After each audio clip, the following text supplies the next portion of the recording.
प्रिय श्रोते हो, आपले पुन्हा एकदा डिजिटल लायब्ररीमध्ये मनपूर्वक स्वागत आहे. ज्ञान हे अमृत आहे, विचार हे दीप आहेत आणि नीती हे जीवनाचे दिशादर्शक तारे आहेत. आज आपण चाणक्य नीतीच्या या अद्भुत प्रवासाचा अंतिम टप्पा पूर्ण करणार आहोत. या अखेरच्या भागात आपण आतापर्यंत पाहिलेल्या सर्व भागांचा सारांश घेऊ, उरलेले शिकवणुकीचे भाग पूर्ण करू आणि मग या ग्रंथातून मिळणाऱ्या जीवनमूल्यांचा गाभा समजून घेऊ. भागानुसार प्रवास एकत्रित आढावा. भाग 1. चाणक्याची ओळख आणि प्रारंभीच्या शिकवणी. चाणक्य नीती हा केवळ ग्रंथ नाही तर जीवनाचा मार्गदर्शक दीपस्तंभ आहे. खरे खोटे मित्र ओळखणे, शत्रूशी सावध राहणे आणि आयुष्य संयमानं जगणं या पहिल्याच धड्यातील शिकवण. भाग 2. नीती आणि मूल्यांचे शिल्पकार. आई वडिलांचा सन्मान, विद्या हाच खरा खजिना आणि आळस हा सर्वनाश करणारा शत्रू आहे हे यातून समजते. कठोर परिश्रम हेच यशाची किल्ली आहे. भाग 3. पुरुषार्थ आणि भाग्य.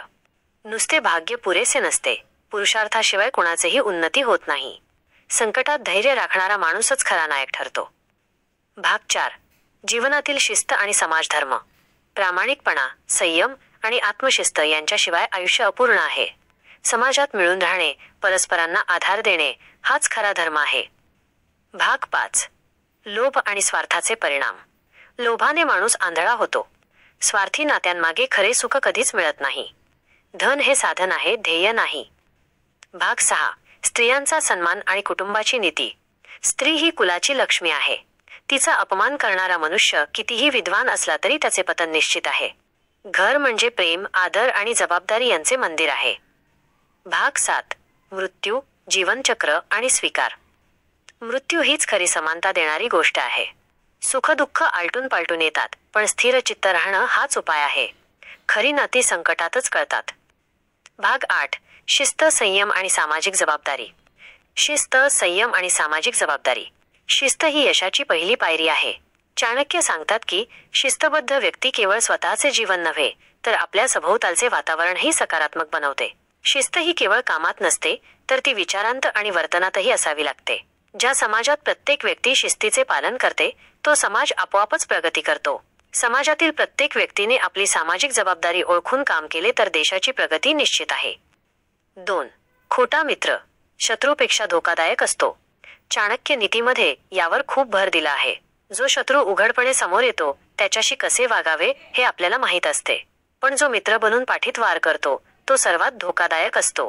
असे लोक आपल्या कमकुवत बाजू जाणून घेतात आणि योग्य वेळी त्याचा गैरवापर करतात. म्हणूनच मित्र निवडताना नेहमी सावधगिरी बाळगा. 3. संयम हे सर्वात मोठं सामर्थ्य आहे. संयम म्हणजे केवळ शांत राहणे नव्हे तर परिस्थितीवर नियंत्रण ठेवण्याची मानसिक ताकद. चाणक्य म्हणतात, ज्याच्याकडे संयम आहे त्याच्याकडे जगाला जिंकण्याची शक्ती आहे. संकटाच्या क्षणी जो व्यक्ती शांत राहून योग्य निर्णय घेतो तोच यशस्वी होतो. संयम हा विचारांना स्पष्टता देतो आणि भावनिक गोंधळ टाळतो. 4. शिक्षण हीच खरी पुंजी आहे. हे पुस्तक आपल्याला पुन्हा एकदा आठवण करून देते की शिक्षण हेच आपले खरे धन आहे. पैशाची चोरी होऊ शकते, सत्ता हिरावली जाऊ शकते, पण ज्ञान हे कायम आपल्यासोबत राहते. शिक्षण आपल्याला योग्य अयोग्य यातील फरक समजून घ्यायला मदत करते. सुशिक्षित समाजच राष्ट्राला प्रगतीकडे घेऊन जातो. 5. समाजहितासाठी जगणारा मनुष्यच खरा पूजनीय असतो. चाणक्य नीतीचा अंतिम धडा हाच आहे की जीवनाचे खरे उद्दिष्ट केवळ स्वतःचा स्वार्थ साधणे नाही. जे लोक आपल्या समाजासाठी, देशासाठी आणि इतरांच्या कल्याणासाठी जगतात त्यांनाच इतिहास लक्षात ठेवतो. शिवाजी महाराज, महात्मा गांधी यांसारख्या महापुरुषांना आपण त्यांच्या संपत्तीसाठी नव्हे तर त्यांच्या समाजकार्यासाठी ओळखतो. कारण स्वार्थ हा क्षणभंगूर असतो, पण समाजासाठी केलेले कार्य अमर असते. हे पुस्तक का वाचावे? प्रिय मित्रांनो, चाणक्य नीती हा ग्रंथ वाचावा कारण जीवनातील शिस्त शिकवतो, छोट्या छोट्या कृतींमधून मोठ्या संकटांवर मात करण्याची ताकद देतो, धैर्य देतो. परिस्थिती कितीही कठीण असो, योग्य विचार आणि नीती अंगी बाणवल्यास यश मिळते हे शिकवतो. समाजधर्म सांगतो, केवळ स्वतःसाठी नव्हे तर समाजासाठी जगण्याची प्रेरणा देतो. खरी मैत्री आणि खरी नाती ओळखायला मदत करतो. वर्तमान आणि भविष्याचा समतोल घडवतो. आजच्या वेगवान आणि स्पर्धात्मक जगात जेव्हा माणूस ताण, लोभ, भीती आणि अस्वस्थतेत हरवतो तेव्हा चाणक्य नीती त्याला पुन्हा एकदा मार्गदर्शन करते, उभारी देते आणि म्हणते, स्वतःला जिंकल्यास जग तुमच्यासमोर नतमस्तक होईल. डिजिटल लायब्ररीसाठी प्रेरणादायी शेवटचा संदेश. प्रिय मित्रांनो, आपण आज चाणक्य नीतीचा संपूर्ण प्रवास पूर्ण केला.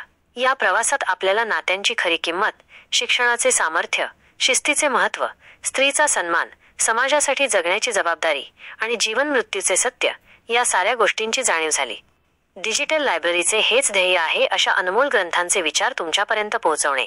कारण ज्ञान हेच खरे धन आहे, जे कधी चोरीला जात नाही, कमी होत नाही, उलट वाटल्याने अधिकच वाढते. म्हणूनच विनंती आहे, हा व्हिडिओ लाईक करा, तुमच्या मित्रपरिवारासोबत शेअर करा आणि आमच्या डिजिटल लायब्ररीला सबस्क्राईब करा. कारण ज्याला ग्रंथाचे ज्ञान मिळते त्याचे जीवन प्रकाशित होते आणि जेव्हा हे ज्ञान समाजात वाटले जाते तेव्हा संपूर्ण समाज समृद्ध होतो.